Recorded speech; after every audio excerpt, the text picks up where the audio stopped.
Assalamualaikum warahmatullahi wabarakatuh. Muslimin muslimat yang dirahmati Allah Subhanahu wa ta'ala, dan para pemirsa dimanapun Anda berada. Tak lupa juga saya ucapkan selamat bertemu kembali kepada saudara-saudariku sekalian.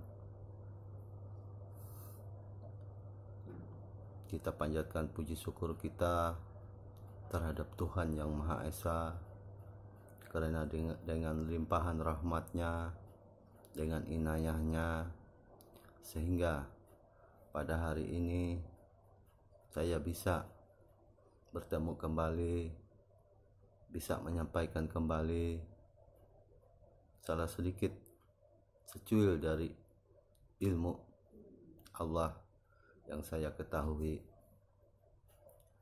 Dan tidak lupa juga kita sampaikan selawat dan salam kita kepada junjungan kita Nabi besar Muhammad Rasulullah SAW, kepada keluarganya, kepada sahabat-sahabatnya, dan kepada kaum muslimin muslimat yang mempercayai tentang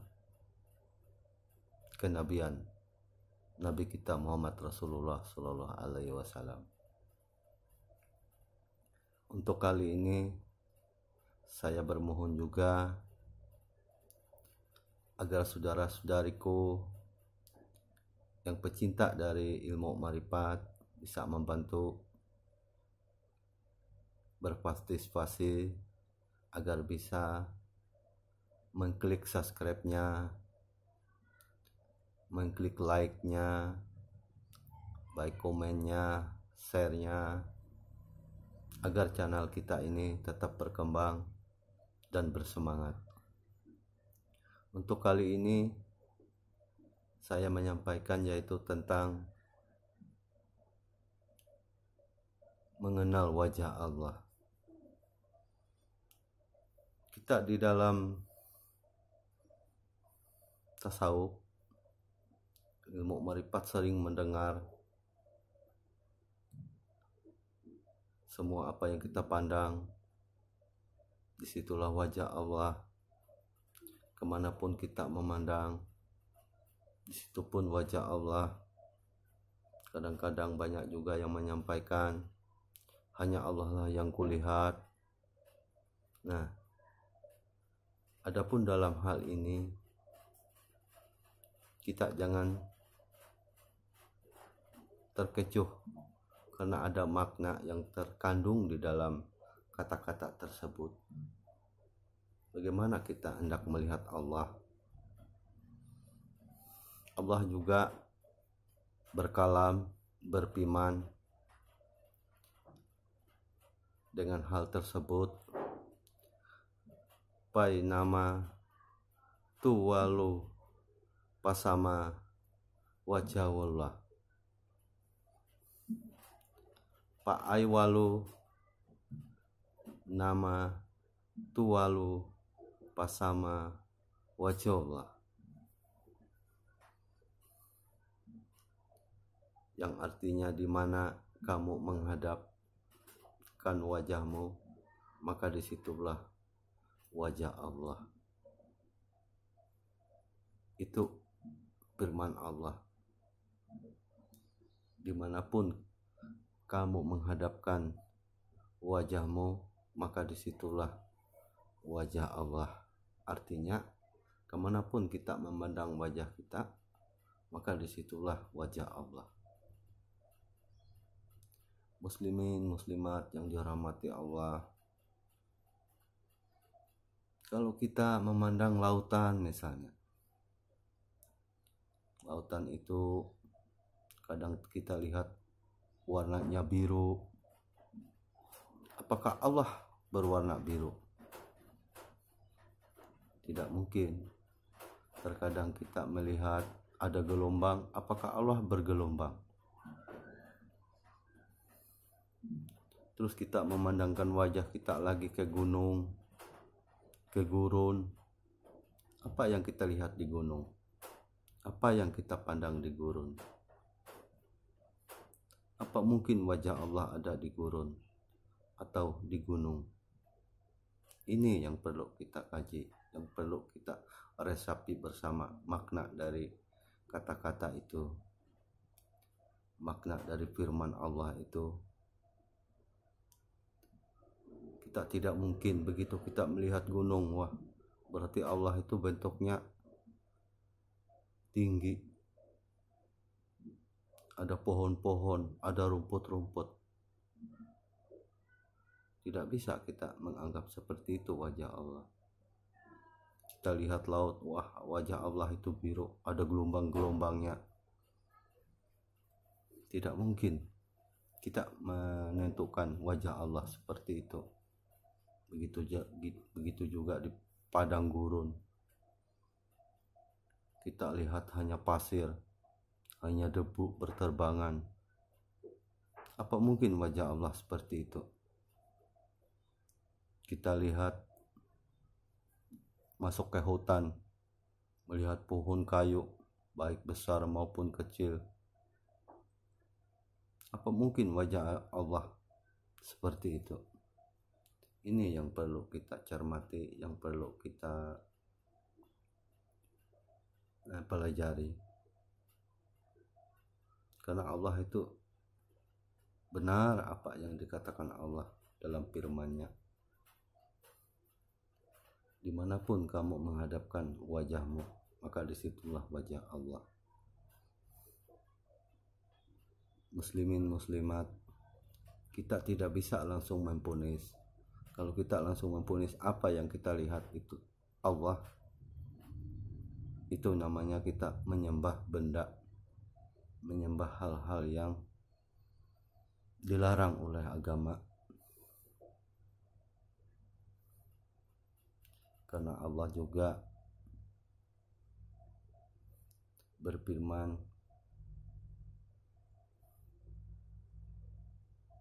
laisa kamitslihi syai'un. Kalam Allah, laisa kamitslihi syai'un. Allah tidaklah sama dengan apa yang kita pikirkan. Allah tidaklah sama dengan benda ciptaannya. Allah tidak sama dengan apa yang kita hayal-hayalkan, dengan apa yang kita bayang-bayangkan. Itulah cara kita berpikir, mencari arti dari ayat tersebut. Karena Allah tidak mungkin bohong, karena Allah adalah zat yang maha benar, dan Allah jugalah yang kita imani. Namun kita selaku umat muslim memang dianjurkan untuk mengenal Allah. Nabi kita bersabda, awaludin marifatullah, bahwa awal agama itu adalah mengenal Allah. Mengenal dalam arti mengenal yang sejati-jatinya. Muslimin muslimat yang dirahmati Allah, apa mungkin bila kita melihat kera, apa begitu wajah Allah di dalam kera atau di dalam sapi? Kita lihat sapi ada tanduknya, ada ekornya, ada kakinya 4. Apa mungkin Allah seperti itu? Sedangkan ayatnya jelas, firman-Nya jelas. Di mana kamu hadapkan wajahmu, maka disitulah wajah Allah. Itu ayat kalam Allah, kalam ilahi, yang perlu kita renungkan, yang perlu kita cari apa yang sebenarnya terkandung di dalam ayat tersebut.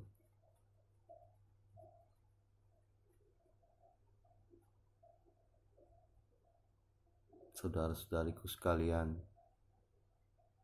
baiklah akan saya coba mengasih jalan sedikit, kita sama-sama mencarinya, sama-sama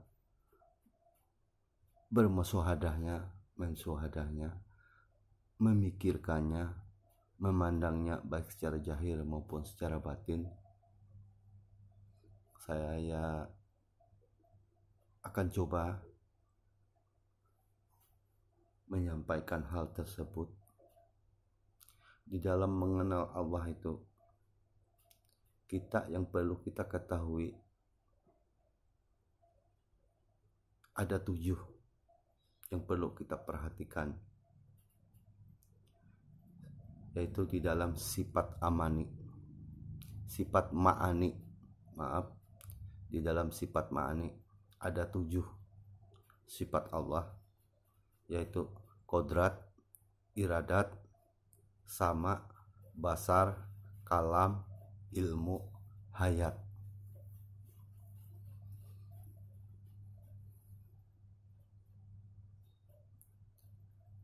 Di 7 itu, di situ ada sifat Allah yang perlu kita ketahui, yang wajib kita ketahui dulu agar kita mengenal wajah Allah.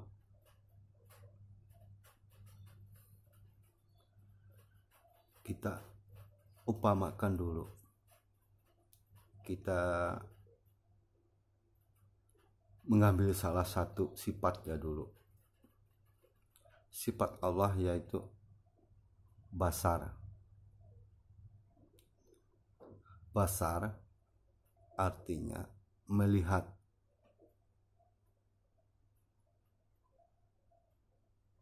Yang jadi permasalahannya selama ini, kita merasakan diri kita yang melihat, padahal kita sudah dinyatakan la haula wala quwata illa billahil aliyil azim. Artinya yang melihat itulah wajah Allah. Melihat itulah wajah Allah. Karena kita ini sejatinya buta, karena Allah itu maha melihat. Jadi melihat itulah wajah Allah. Itu yang sebenarnya wajah Allah. Terus misalnya sama artinya mendengar. Nah, pendengaran itulah wajah Allah yang sejatinya. Sementara kita ini cuma punya kuping, kita tidak bisa mendengar. Kita ini tuli. Jadi yang mendengar itulah wajahnya Allah. Itulah wajahnya Allah.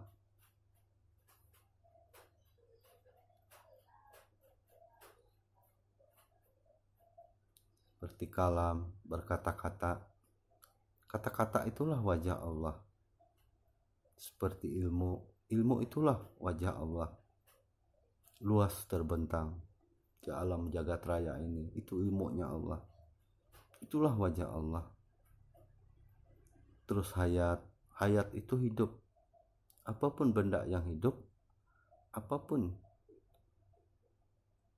benda yang nyata dalam pandangan kita yang hidup, semuanya merujuk kepada Allah, wajah Allah. Bukan benda itu Allah, tapi menyatakan bahwa Allah itu maha hidup. Selain dari Allah, semuanya mati, tidak ada. Berarti wajah Allah ada di dalam kehidupan. Nyata wajah Allah itu di dalam kehidupan. Terus di dalam kodratnya, Allah itu berkehendak. Terus iradatnya, Allah itu berkuasa. Semuanya menunjukkan sifat 7 itu ada di dalam diri kita. Makanya di dalam diri kita ini sering disampaikan bahwa Allah itu sangat dekat sekali. Wajah Allah itu sangat dekat sekali dengan kita. Pernah sampai Jibril berkata, "Ya Allah, bagaimana ini Allah suruh membentuk lembaga Adam, sedangkan aku tidak tahu bagaimana bentuknya Adam itu yang direncanakan oleh Allah." Lalu Allah menyampaikan, "Bikin wahai Jibril wajahnya seperti aku." Berarti wajah Adam itu sama seperti kita, karena Adam itu datuk moyang kita. Berarti Adam ini persis 100% sama seperti kita. Nah, yang jadi pertanyaan pikiran kita, karena wajah Adam tadi dibikin sama seperti wajah Allah, lalu apakah kita ini Allah? Tidak. Maksudnya itu Jibril lalu mengerti, karena maksud Allah itu yang ada di dalam tubuh Adam itu. Kita ambil tadi 7. Maka Jibril mau sujud kepada Adam. Malaikat tidak mau, karena malaikat dibatasi ilmunya oleh Allah. Si iblis, bukan malaikat. Malaikat tunduk kepada Adam, sementara si iblis ini tidak mau. Si Ajajil ini raja dari segala malaikat sebenarnya, karena dia membangkang sehingga dia menjadi iblis, dikutuk Allah menjadi iblis. Makanya dia tidak mau menyembah, yang tidak mau tunduk kepada namanya Adam, padahal dia tidak tahu ada rahasia di dalam tubuh Adam. Makanya Jibril tunduk dengan Adam, karena dia tahu, mengerti.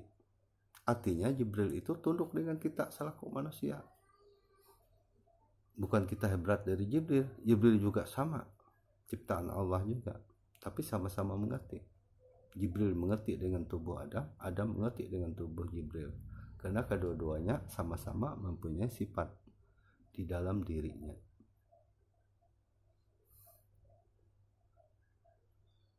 Makanya banyak alim ulama sering kita dengar, "Wapi ampusikum afala basirun." Itu sering kita dengar.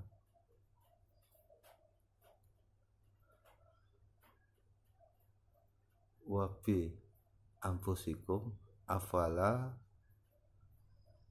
basirun. Wafi ampusikum afala basirun. Wafi ampusikum afala nafsirun. Carilah Allah pada dirimu sendiri. Wafi ampusikum afala nafsirun. Carilah Allah pada dirimu sendiri. Artinya Allah, wajah Allah yang kita cari tadi ada di dalam diri kita. Misalnya kita mau ke masjid, bukan Allah itu ada di masjid, bukan Allah itu berada di masjid, tapi Allah itu ada di masjid, ada di luar masjid. Itu wajah Allah itu. Wajah Allah itu ada di dalam masjid, ada di luar masjid. Ada di dalam diri kita, ada di luar diri kita. Di dalam diri kita, wajah Allah tadi sudah jelas. Yang melihat wajah Allah, yang mendengar wajah Allah, yang berkalam wajah Allah, yang hidup wajah Allah, yang berkata-kata wajah Allah, yang bergerak wajah Allah. Itu semua menunjukkan wajahnya Allah. Mudah-mudahan saudara-saudaraku mengerti apa yang saya sampaikan ini. Allah itu sangat dekat.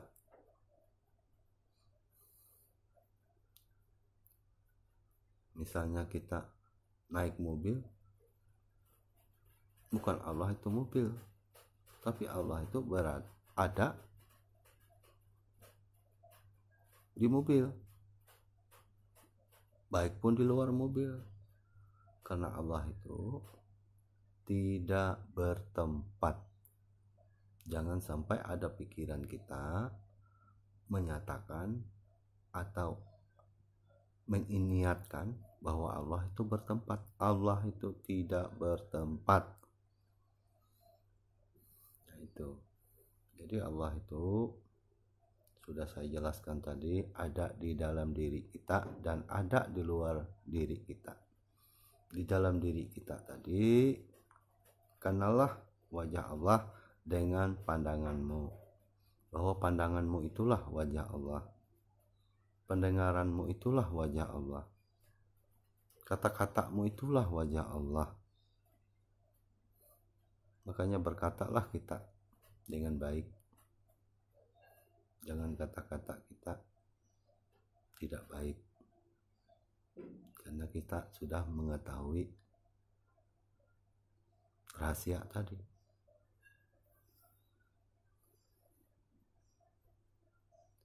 Mudah-mudahan apa yang saya sampaikan ini dapat dimengerti, dapat dipahami, agar kita sama-sama mengingatnya, sama-sama memperhatikannya. Semoga Allah Subhanahu wa Ta'ala melindungi kita. Kurasa hanya sekian. Wabillahi taufiq wal hidayah. Cuma assalamualaikum warahmatullahi wabarakatuh.